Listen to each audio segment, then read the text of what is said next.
नाहीये ताई. नाही नाही हो तू पण ना. अगं ऊन केवढं आहे बाहेर.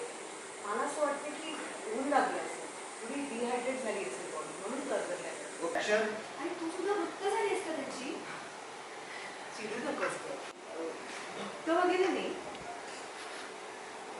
पण पिहू आधी मलाही असंच वाटायचं की बाबा वगैरे सगळं ढोंगी आहे, सगळं थोतांड आहे, सगळं खोटं आहे. पण मग कळलं की हे बाबा शिकलेले आहे, डॉक्टर आहे. तुला पण मी सांगितलं ना. त्यात आई आणि अविनाश इतके उत्सुक होते त्यांना भेटायला. त्यांची इतकी इच्छा होती, ती इतकी आनंदी होते म्हटल्यावर मी म्हटलं की चला भेटून बघूया. तर दादानीही होकारले. आज ना मला प्रत्यय आला. हो हे तर सांगायचं विसरले मी.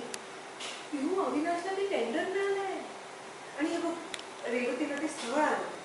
आणि ना त्या बाबांनी काहीतरी विभूती दिली होती. त्या आईचं डोकं दुखत होतं, त्यांनी त्यांना लावलं, त्यांचं डोकं दुखणं बरं झालं.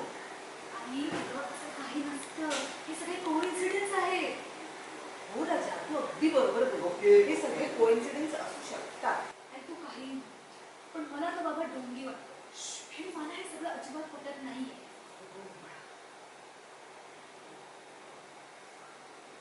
तुझं म्हणणं बरोबर.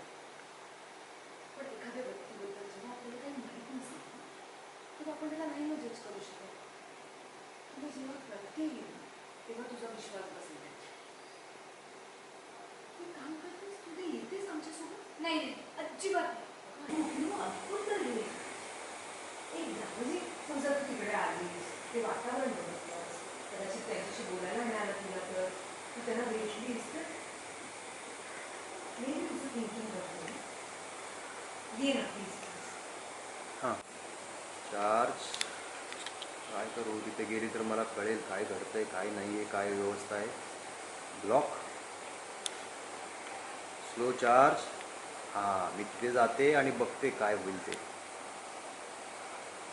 कंटिन्यू. ठीक आहे, मी येते तुझ्याबरोबर. मला कसंही बघायचंय तो बाबा काय करतो.